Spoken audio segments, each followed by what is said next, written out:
प्राचीन मगध राज्य के एक छोटे से गांव में सुदामा नाम का एक किसान रहता था। सुदामा गरीब था, उसकी जमीन छोटी थी और उसकी मेहनत का फल अक्सर प्रकृति की मार या जमींदार के भारी लगान में खो जाता था। उसका जीवन बस जीने और अगले दिन के लिए भोजन जुटाने की निरंतर दौड़ था। सुदामा ने पास के जंगल में गौतम बुद्ध के उपदेशों के बारे में सुना था। एक दिन अपनी गरीबी से थक कर वो दुख के कारण को समझने के लिए बुद्ध के पास गया। सुदामा ने बुद्ध के चरणों में झुककर कहा, हे तथागत, मैं दिन रात परिश्रम करता हूँ, फिर भी गरीबी मेरा पीछा नहीं छोड़ती। मेरे कपड़े फटे हैं और मेरे बच्चे भूखे सोते हैं। मैं इस दुख से कैसे मुक्त हो सकता हूँ? बुद्ध ने सुदामा को शांति से देखा और पूछा, सुदामा, क्या तुमने कभी यह सोचा कि तुम्हें दुख क्यों होता है? सुदामा ने उत्तर दिया, महाराज, दुख इसलिए होता है क्योंकि मेरे पास पर्याप्त नहीं है, न अन्न, न धन, न आराम। बुद्ध ने सिर हिलाया और कहा, सुदामा, यही भ्रम है। तुम्हारा दुख तुम्हारे पास क्या नहीं है, उसकी तीव्र इच्छा या तृष्णा के कारण है।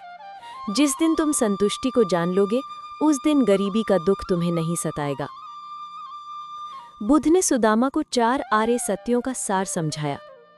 दुख है सत्य, तुम्हारा संघर्ष, तुम्हारी भूख, तुम्हारी निराशा, ये सब दुख है। दुख का कारण है तृष्णा। इस दुख का कारण और अधिक पाने की तुम्हारी इच्छा है। तुम सोचते हो कि यदि तुम्हारे पास धन होगा तो दुख समाप्त हो जाएगा। दुख का निवारण संभव है, निर्वाण। इच्छाओं को शांत करने से दुख का अंत हो सकता है। दुख निवारण का मार्ग है अष्टांग मार्ग। बुद्ध ने सुदामा को समझाया कि मध्यम मार्ग केवल धनवानों के लिए नहीं है। सुदामा को ना तो सब कुछ त्याग कर सन्यासी बनना था और ना ही धन की अंधी दौड़ में शामिल होना था। बुद्ध ने कहा, गरीबी से लड़ो लेकिन शांति से।